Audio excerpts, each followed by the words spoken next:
Il governo anticipi i risarcimenti dovuti ai risparmiatori truffati nei crack delle popolari venete. L'appello arriva dal Consiglio regionale tramite una risoluzione presentata dal presidente Roberto Ciambetti.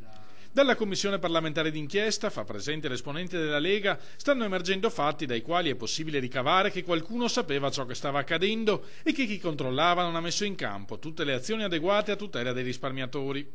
Fare un emendamento in legge di stabilità italiana per anticipare il risarcimento ai risparmiatori truffati penso sia una cosa di buon senso. Noi facciamo da tramite con l'attività delle associazioni e speriamo che appunto in Parlamento qualcuno capisca che effettivamente qui è mancato qualcosa e i risparmiatori hanno subito una truffa. Si tratta, spiega l'avvocato Andrea Arman, presidente del coordinamento Don Enrico Torta, di ottenere un'anticipazione da parte dello Stato sui proventi dei cosiddetti NPL, ovvero sui crediti deteriorati che il governo si appresta a incassare attraverso la società SGA, con un utile previsto di diversi miliardi di euro.